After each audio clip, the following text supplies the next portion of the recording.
And at first we're like, well, we're out. But then we started looking into this and we found this fascinating world of stories that were in part inspired by real fossils. Some of these animals we know and love, we've known about for 100 years or more. So that is what we're going to talk about today. We're going to use our imagination. And when I show you a fossil, what I want you to do before I tell you what it is, both the mythological creature and the actual animal itself, I want you to pretend that you are someone who lived 1,000 or 2,000 years ago, before science as we know it even existed, okay? And imagine yourself walking around amongst some rocks, and you pick up that item that I'm showing you, and you think to yourself, what could this be? What on earth am I holding in my hand?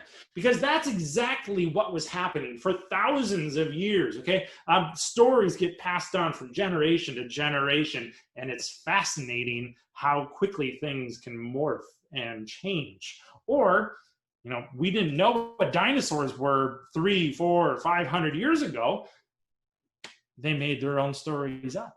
And so that is what we're going to start with. So without further ado, let's use our imaginations. We'll start our little program called Dinosaurs and Dragons. And now, dragons themselves, when I was a kid, I loved the thought of dragons. These big leathery winged fire-breathing monsters, right?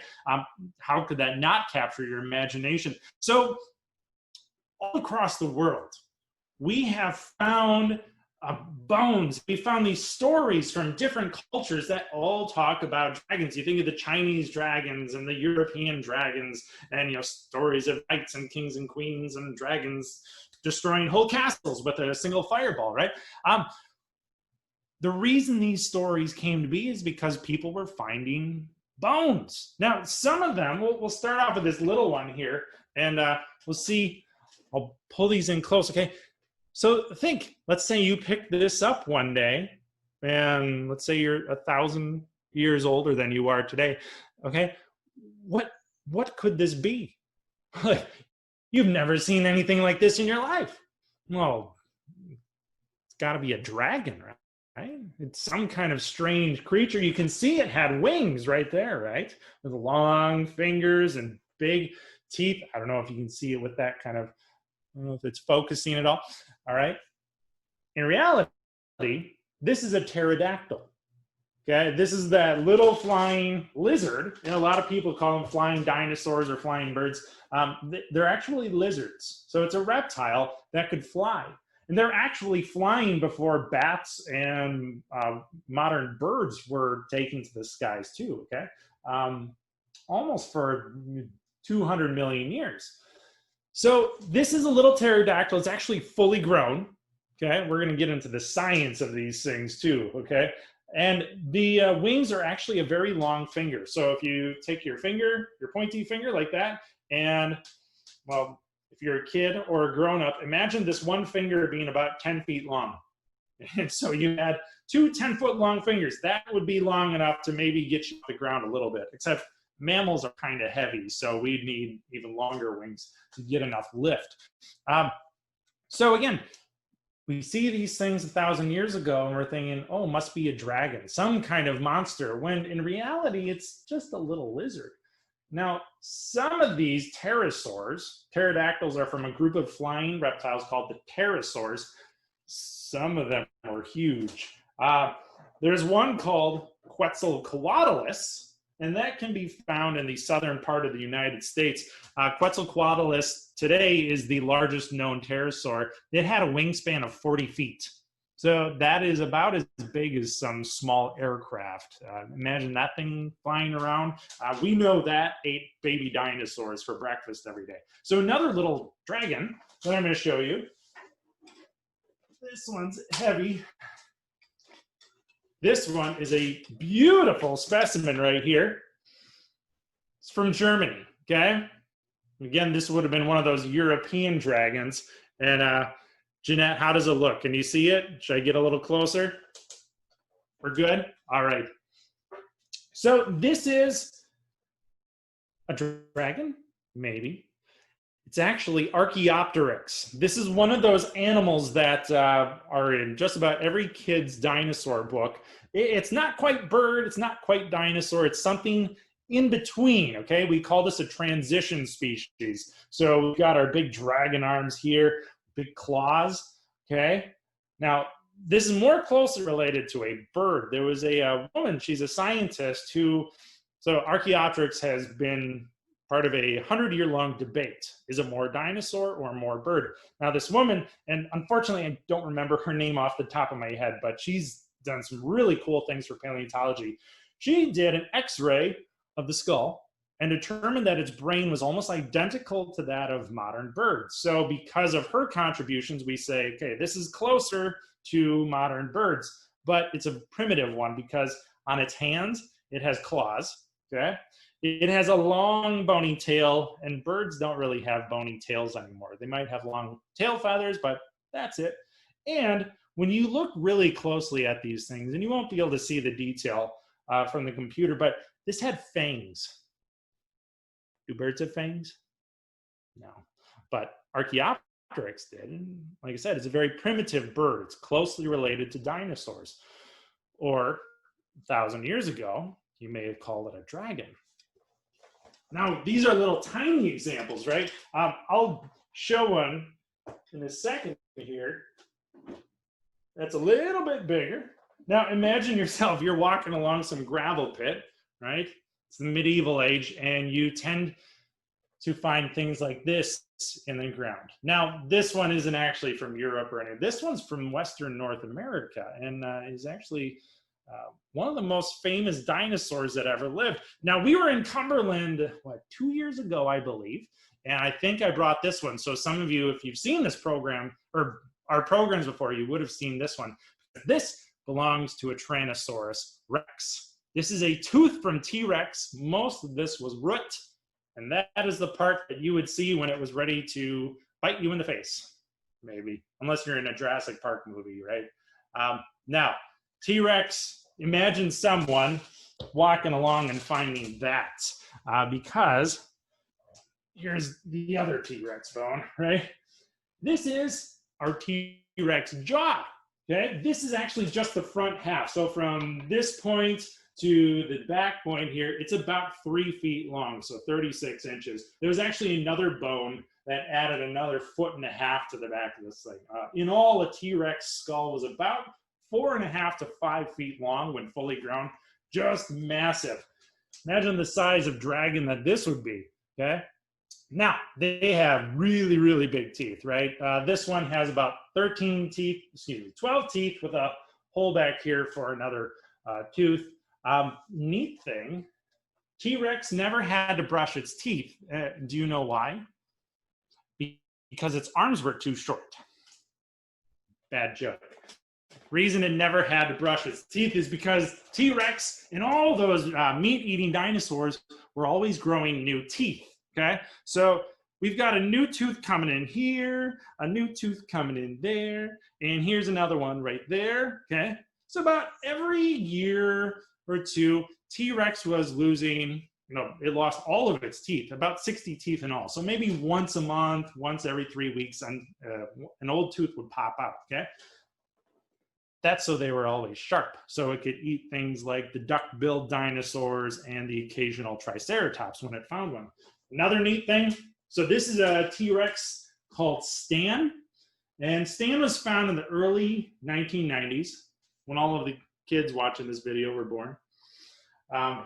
This hole right here and this right there, those are bite marks from another T-Rex, meaning Stan got in a pretty nasty fight one day where the other thing came up and popped its teeth all the way through Stan's jaws. So that had to hurt. Stan had a bad day, right? So that's our T-Rex jaw. Usually I save this one for the very end, but that must mean that I've got lots and lots of other big things too, okay? So that's kind of our overview of dragons. But let's focus a little bit on different parts of the world and some of the fossils that they may have found and the stories that they came up with. Now, the first one we're going to go to Asia, okay? And specifically Japan, all right? Now, a long time ago, a few hundred years ago, and there's even like old paintings of this thing, there was a story about this mythological creature, and his name was Tengu. It's spelled Tengu. Now, depending on which picture you look at, Tengu looks very, very different. Okay, it's all based on someone's own personal imagination and practice. Okay, but the story is the same. Tengu is this weird, crazy, clawed creature that lives up in the mountains of Japan, but he's good.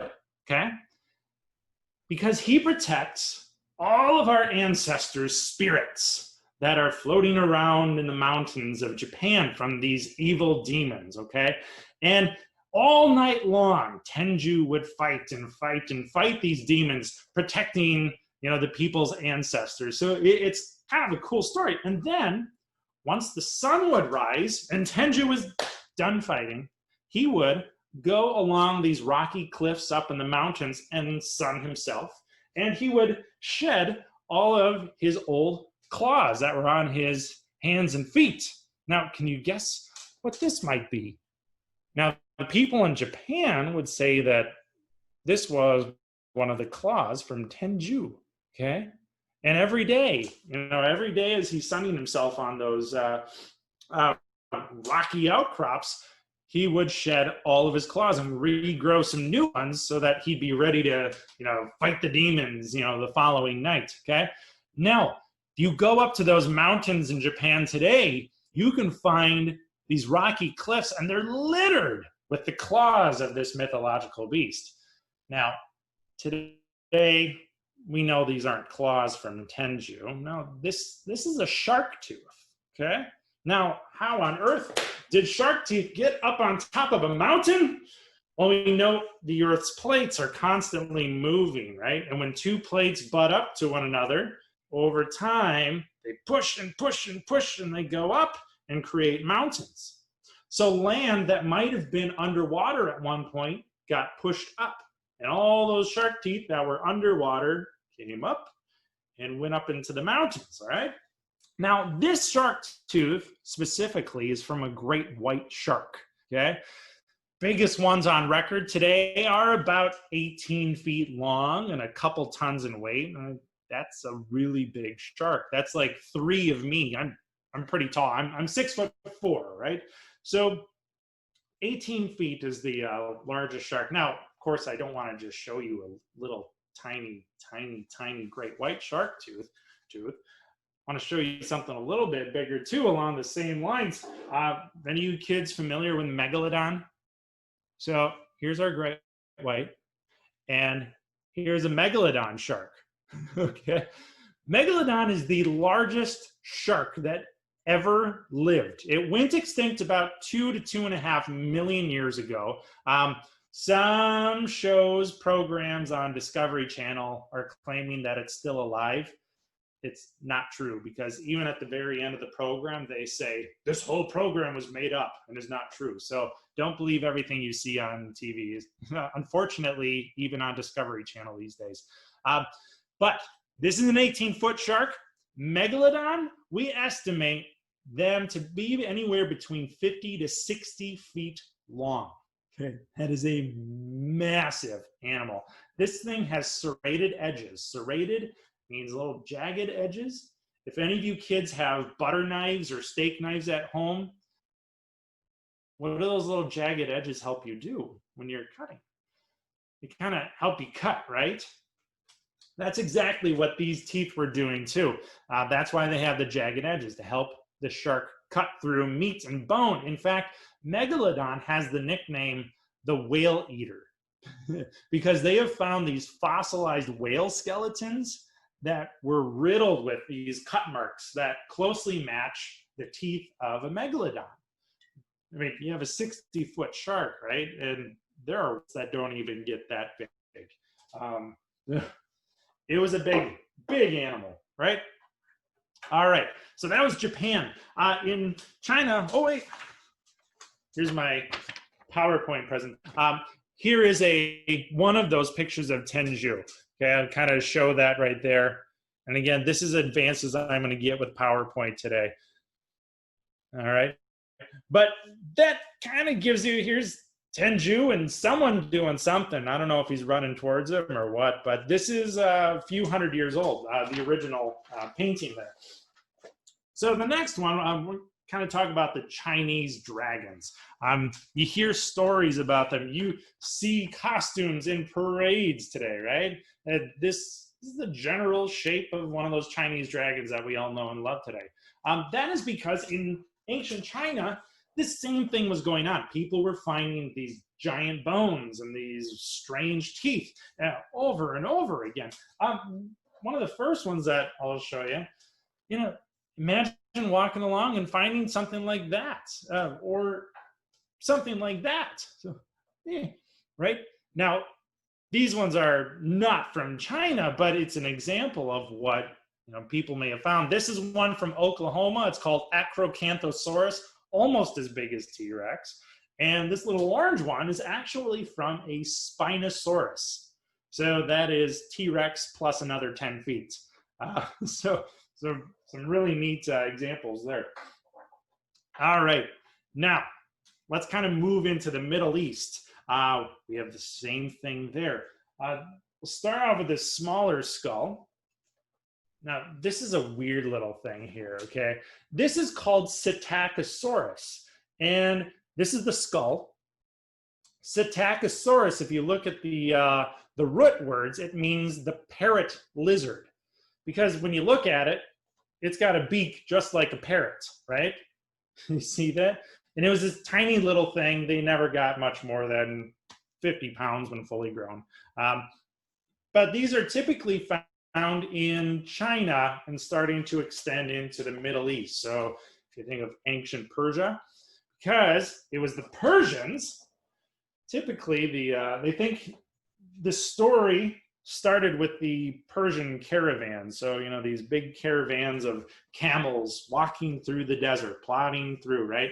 And, out in the desert for weeks at a time, going from one city to another, bringing their goods to trade. And as they're walking along these windswept paths, they were finding bones too. And in fact, one that they found comes from this animal right here. Now, this is a very strange animal. If you look at it, it looks kind of familiar, looks very similar to a very famous dinosaur that lived in the United States, right? Except it's missing its horns. If you're thinking Triceratops, you're absolutely right. This one is called Protoceratops, which means the first horned face. And it is found in places like China and Mongolia, and also the Middle East, where the ancient Persian Empire lived.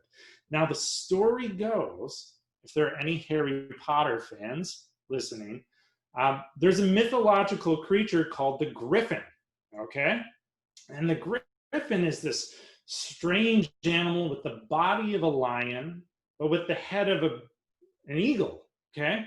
Well, you can see it's got that beak there. Now imagine yourself as one of these people riding on a camel through the middle of the desert, and you see this skull laying on the ground, and you go, whoa, what on earth is that? Well, it's got the head of an eagle, and is this a lion's mane? I'm not sure. The rest of the body, well, you look at a picture of Protoceratops, it looked like that, okay? So imagine the head of an eagle, the body of a lion. I should probably hold up the other picture too so that you can see. The ancient Persians came up with that, okay? So compare the two. They don't look a whole lot of alike, but when all you have is bones and no real science, then you come up with something like that. All right?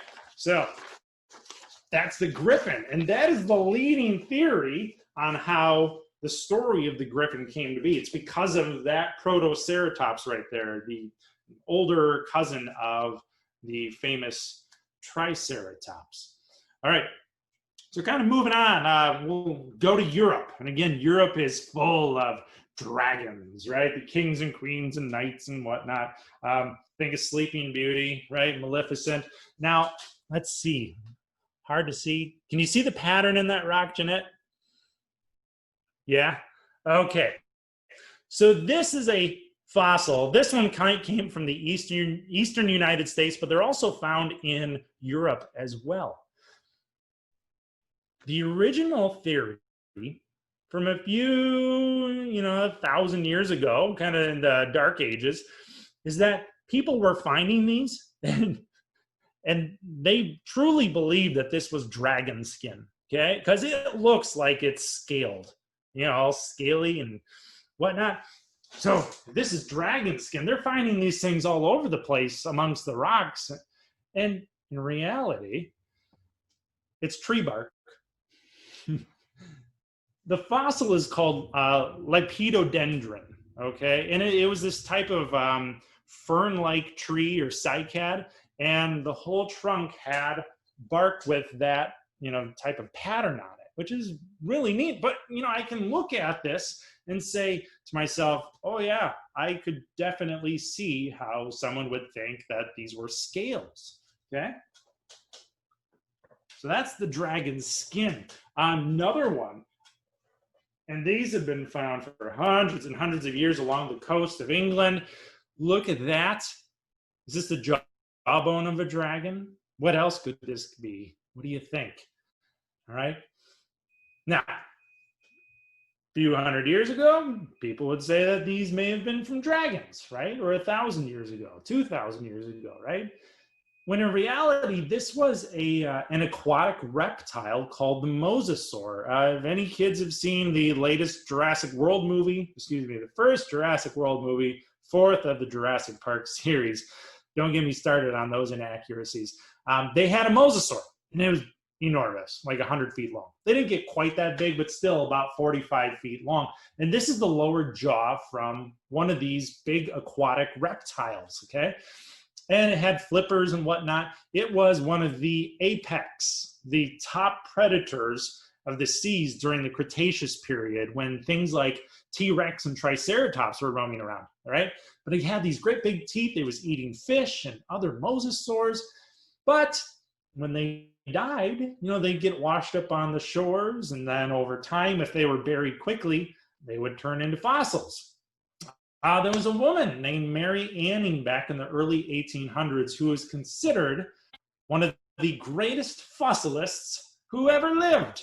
And her story, for any young girls who are watching this video right now, and grown-ups too, look up Mary Anning. She has a beautiful story, kind of a, unfortunately, a rags to rags story, but kings and queens and scientists from all over the world, when she was just a teenager, were coming to a little town called Lyme Regis along the coast of England to find this young girl. And they were coming up to Mary Anning to get her advice. She was the world's foremost authority on fossils back in the early 1800s.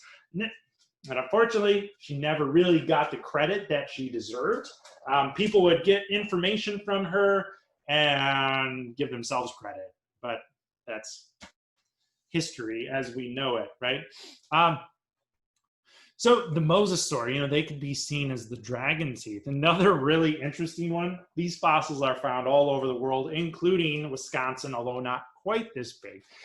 If you look at this, kind of spin it around, looks very similar on the backside too, kind of turn it. What could that be, kids? And again, imagine yourself, someone who lived 1,000 years ago, and you find this in the rock.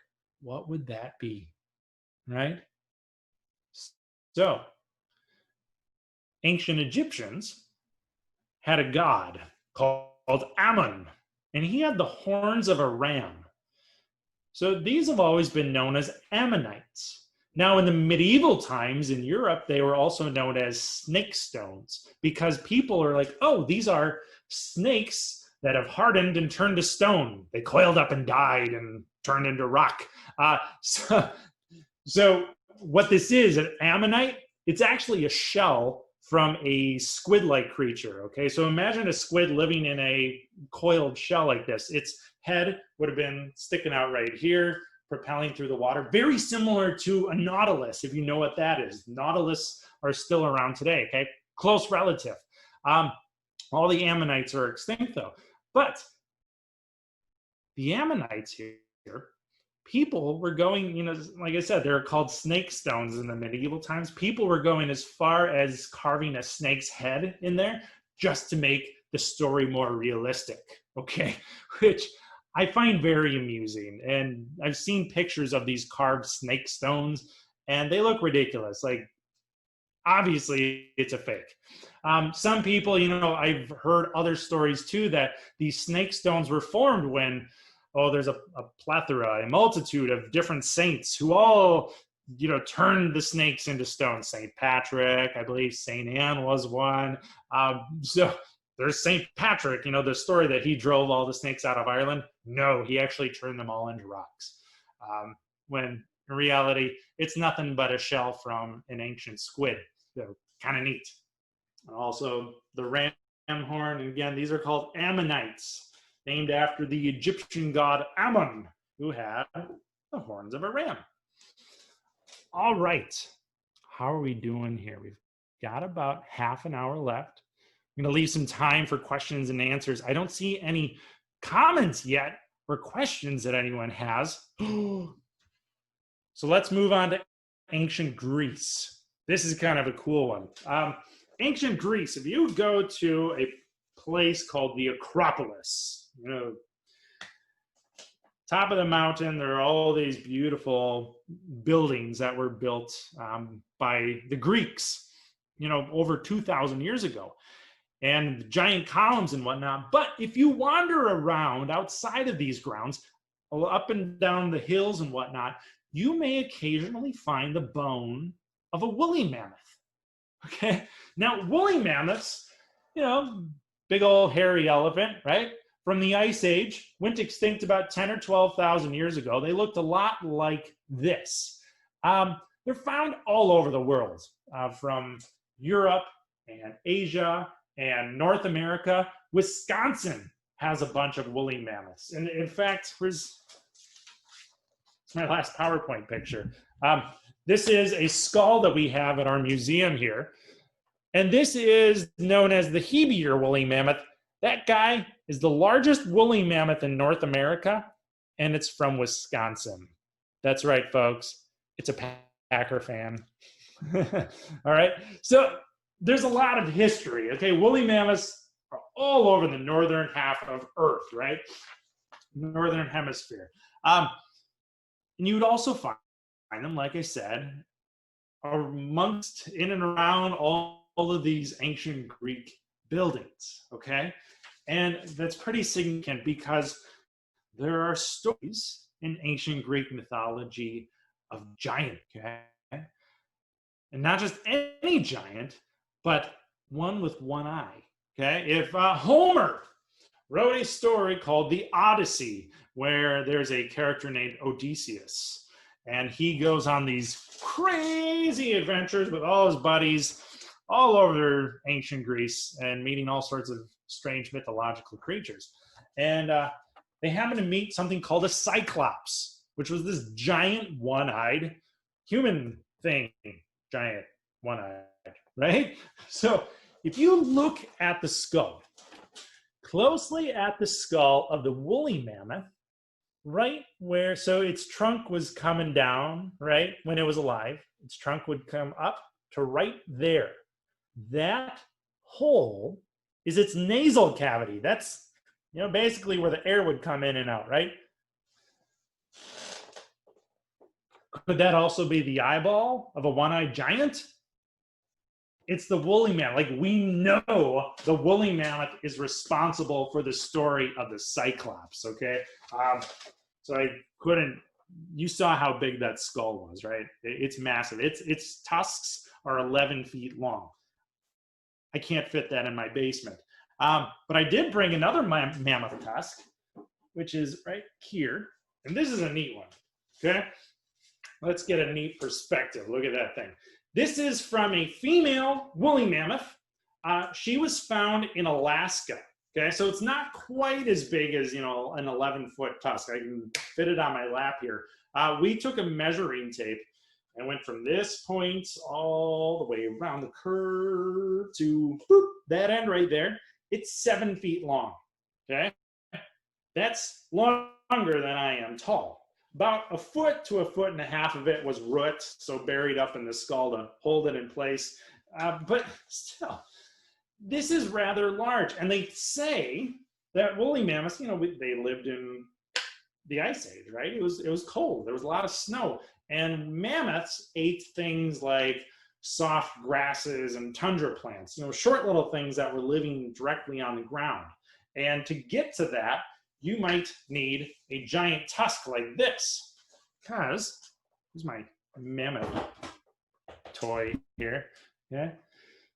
They say that the tusks were the world's first snowplow, because if you have an animal swinging its head back and forth through the snow like that, it could quickly push away, you know, 3, 4, 5 feet of snow with the tusks to get down to the grass that it needed to eat to live, right?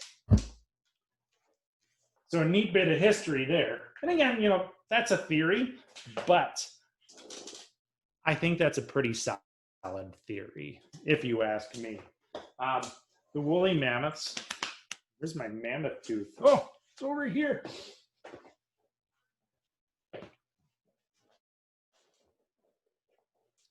There's a woolly mammoth tooth, okay? In fact, I've had a lot of kids look at it and say, hey, the tooth itself looks like a woolly mammoth, because, you know, this could be the trunk or the tusks or something. That's its body. That's its butt, right? So the neat thing about the woolly mammoth tooth, most of this was root. About everything from here down was root. So when it opened its mouth, you would only see the top. And these teeth are very well adapted to grinding those soft grasses and tundra plants that were living in ancient Greece 20,000 years ago, or Wisconsin, near Green Bay by the Packers. Okay, that flat surface there, it would have had a tooth on the top as well, and it was grinding those really soft plants so that it could swallow them, right? And it needed a lot of food every day, even in the winter. And that's why it had those beautiful long tusks. Now, the mammoth bones, there are lots of different examples. There was a leg bone found in near, I believe, Vienna. And it wound up in a church. It was found in the 1600s. It wound up in a church, and they actually carved into it saying something more or less, this is the bone from a giant, okay? And it sat in that church for a few hundred years until someone looked at it and went, that's a mammoth. So, you know, and again, 1600s, that was 400 years ago. That's relatively recent, and we still saw these things as mythological beasts, okay? There are no giant humans, right? Especially something with leg bones that large, right? So that was ancient Greece. Another one that's more recent, 1800s, the 1900s, we were still making up stories back then too. And the sailors who are out whaling, you know, going after the whales, they saw all sorts of strange creatures. You hear stories of mermaids, which could have been seals or sea lions, right? And I believe it was the Danish sailors would come back home with these things here. And can you see this? This is about 6 feet long, all right? Any idea what kind of mythological creature this could have come from? Look at that. Look at that beautiful spiral. It's almost straight as an arrow. And again, 6 feet long. Some of them they find are 10 feet long. Well, it couldn't be from a whale with a tusk on it. No, that would be ridiculous. This is obviously a unicorn horn, right? So, again, these Danish sailors would come home with these things and saying, oh yeah, this is from this strange horse with a horn on its head. And my daughter loves unicorns. She's 8 now, just turned 8. And she saw this thing and right away, Dad, that looks like a unicorn horn. Like, it does, but it's not. This is a narwhal tusk. Again, a narwhal is one of those Arctic whales. And the neat thing about these, the narwhal tusk, only the males have them. And a tusk, like an elephant, is a tooth. And it's always the left canine tooth from the whale, okay? The male whale with the left tooth, and they always have this neat little spiral spin to them. Narwhals themselves get to about 16 feet max from nose to the tip of the tail, and their tusk alone can get up to 10 feet. So the tusk can be almost as long as the whale itself is. That's kind of neat. So that's our narwhal tusk, right? Now, a couple more stories. Let's bring it home, okay? Something a little bit more local. We've done a lot of searching for North American mythology that would tie in with fossils. And some of them aren't concrete, yet they are. Now, as we know, a lot of the Native American legends and stories get passed down. They were all, word of mouth stories that got passed down from generation to generation for hundreds, if not thousands of years. And there are 2 instances where these kinds of stories came up that are so far-fetched that there has to be an element of truth behind it.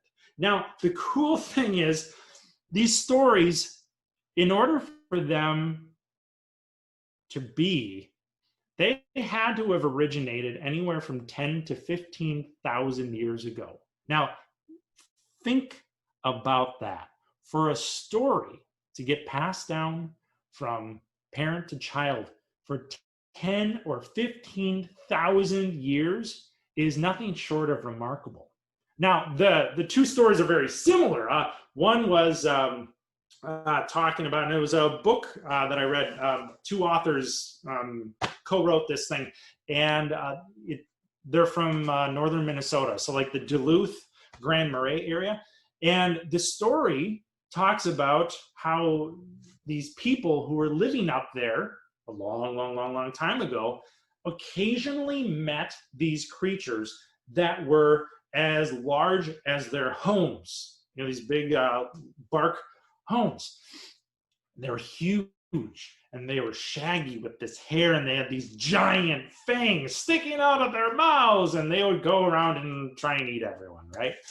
When you think about that, like, and they kind of specifically said it was bigger than a bear, which bears are pretty big, right? What else could that be? Especially that the big shaggy part and the whole long fang bit. And could it be a woolly mammoth?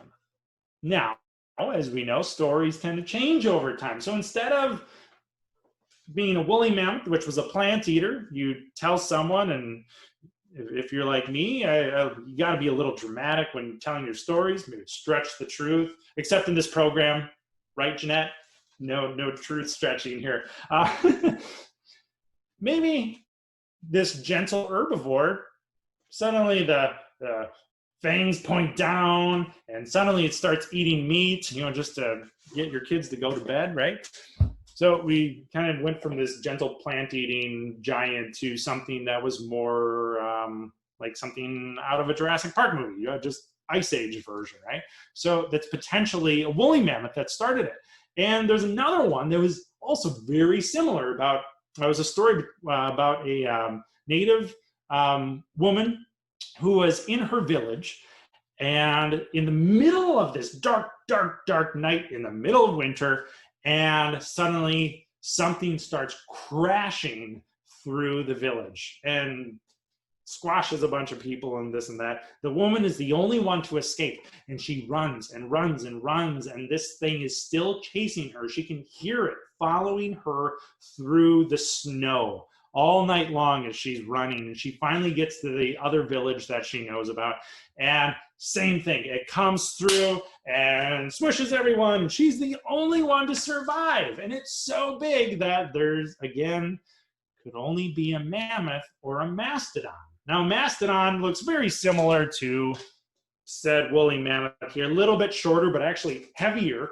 And mastodons, instead of living out in the wide open prairies and tundras, were forest dwellers. They ate things like sticks and twigs and branches and bushes. So they have teeth like this, and look at that, big sharp teeth, right? Well, if you look at that, and I ask a lot of kids, what do you think this animal would eat? Almost, let's say 98% of them will say meat. Well, still a plant eater, but we got this big sharp tooth. By golly, could that have been a mastodon trudging through the forest, lost because, like elephants, they probably didn't have very good night vision. So maybe the thing was lost and just having to trample a village. Now, here is our big leg bone. This is from a mastodon. Yeah, surprise, right? This is a femur, so the upper leg, this is femur right there. Everyone say hello to your femur. And so this is the femur from a mastodon. Here's the knee end down here, and this is the hip joint right there. This is generally on a mastodon anywhere from 7 to 8 feet off the ground. Okay, so that's another foot or two higher than I am tall, right? Imagine this thing maybe got spooked in the middle of the night and just starts trudging around in the middle of the dark, dark winter, right? And happens to run into a village, okay? You see how these stories change. Now, my last story, and that's why we end up with North America, because let's bring it home, right? And this also happens to be one of my favorite stories. Make sure, okay, we're ready. I'm gonna move some things around here. So in the late 1800s, the 1880s specifically, was the boom time for paleontology. There were two men who were really leading the way. Their names were E.D. Cope, or Edward Drinker Cope, and Othniel Charles Marsh, O.C. Marsh, we call him, okay? These two guys worked for these big universities out on the East Coast, okay? They were top in their class, top in their world of paleontology, and they couldn't stand each other, okay? It's one of those stories where they started out as friends and one accidentally insulted the other, and then what do you have? You end up with this feud between these two men who for about 20 years came to the conclusion that whoever discovered more new species of extinct animal, whether it's a dinosaur or mammal, would win. And therefore, they were the more intelligent of the two, okay? Pretty ridiculous, right? But it happened, nevertheless. So, as the story goes, Mr. Cope, E.D. Cope, every summer would go out west, and Othniel Charles Marsh was doing the same thing. But they go out west during the summer months and just dig. And they would find all sorts of strange, new, wonderful species. Well, during his travels out there, he happened to befriend a tribe of Lakota Sioux. And, every summer he'd go out and say hi to them first before he, went off to, go dig up some more animal bones. And one night, as they're sitting around the fire, they start telling him the story about the thunder horses. And he says, well, that's interesting. What are the thunder horses? And they go on to talk about how when the skies are cloudy and the rain is pouring down and you hear the thunder, it is actually the sound of a herd of gigantic horses galloping across the tops of the clouds. So thunder is the hooves pounding those clouds, sounded just like a herd of giant horses, right? And he says, oh, that's interesting.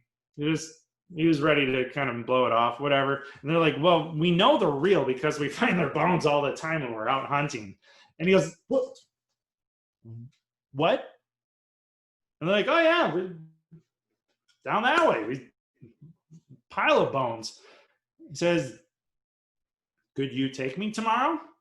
So the next morning, they wake up, they get on their horses, and he gets on his wagon, and they take him, a few miles away across these beautiful grasslands, and it gets to this eroded slope, and they say, well, here they are. These are the giant thunder horses. And he gets down and walks over, and he starts pulling bones like this, and this is a real one, okay? And he says, thunder horse, huh? And he looks at it. Now, this one happens to be from a vertebra, okay? The backbone, it's a partial. And he sees bones like this. He says, these do look like horse bones, except that they're huge, like compared to a modern horse. And I mean, this one's small. This is from the back end of the backbone, because the other ones have these like strange dorsal spines that go up almost a foot or two from the neck muscles. And he digs them up and he brings them back, and he realizes he doesn't have a thunder horse. Okay, he has something completely new. So the family horse relatives, there are 3 animals in the horse family today. Well, I'll say somewhat related. There's horses, tapirs from South America, and rhinos. Back when this thing was alive, it was more closely related to a horse, but it was like a rhino times 2, okay? Now, he called it Brontotherium. Now, if we're looking at our root words, Bronto means thunder, and therium means beast. So he named it the Thunder Beast in honor of the Lakota Sioux story about the thunder horses. Now, I looked and looked and looked to see if we could find a replica of a Brontotherium skull. I couldn't, but I did get the next best thing. You want to see it? So, this is an Ice Age animal.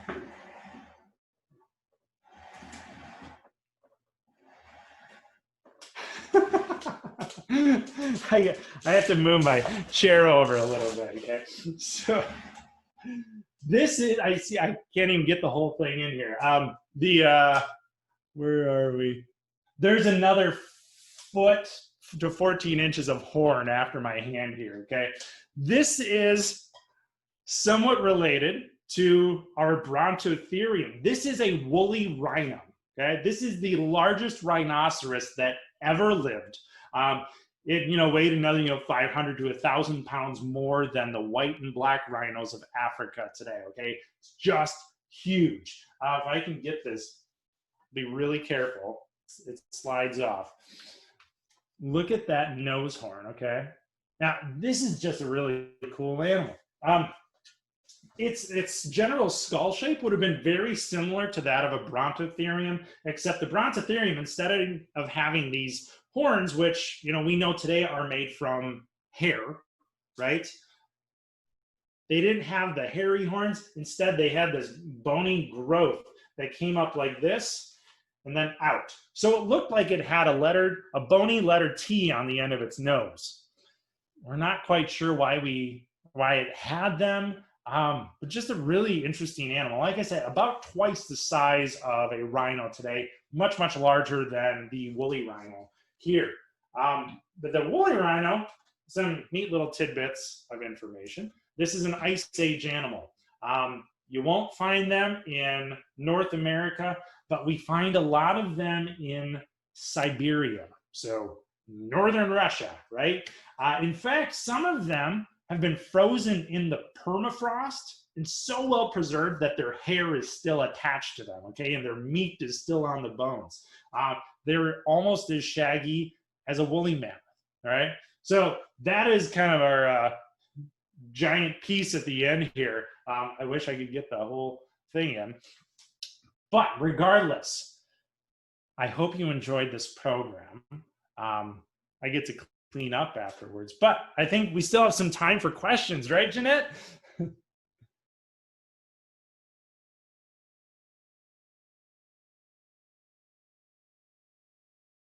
Can you hear me? Yeah. Okay, so I'm trying to unmute everyone, and if anybody has a question, just go ahead and say it. Will I unmute you? Any questions?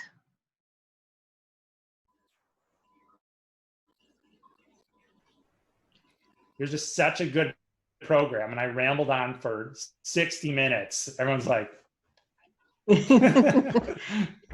a lot of good information. Can you hear me? yes. Are there any fossils that you found from the southern hemisphere? In the southern hemisphere, like with that I found, did you say? Or that have been found with the Yeah. mythology and stuff? With mythology,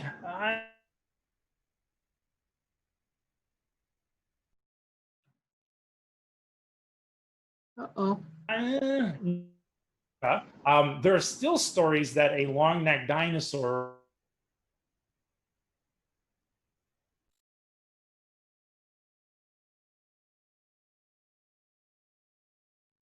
is roaming around, kind of a modern mythological. I think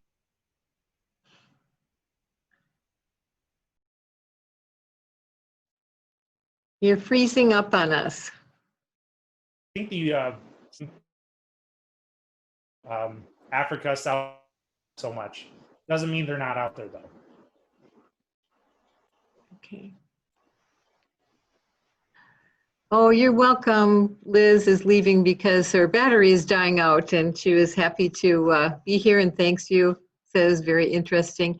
I have a quick question. When you showed the fossil that you referred to as maybe people thinking it was the scales of the dinosaur, and you said it was bark, doesn't that look like a palm tree to you? Yeah.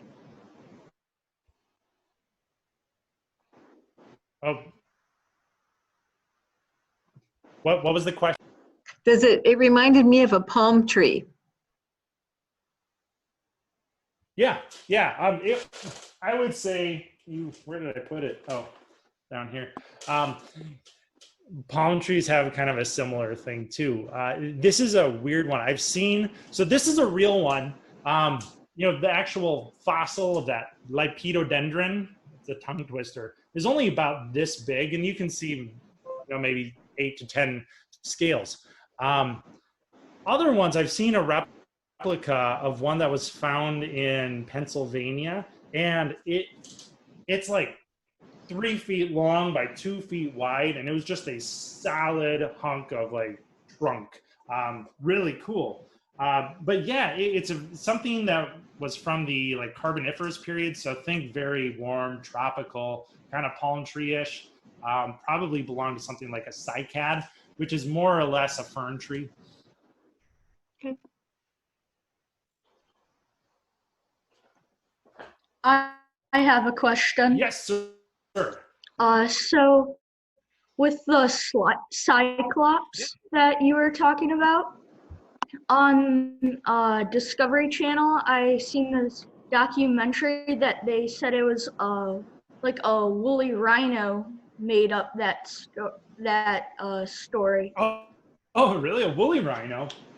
Well, we've got one right here, don't we? We can kind of analyze it, and woolly rhinos wouldn't necessarily be found with the horn, especially if it was in the Greek Isles. Unless the thing was frozen, probably wouldn't find it with the horn because it's just made of hair. So we take those off.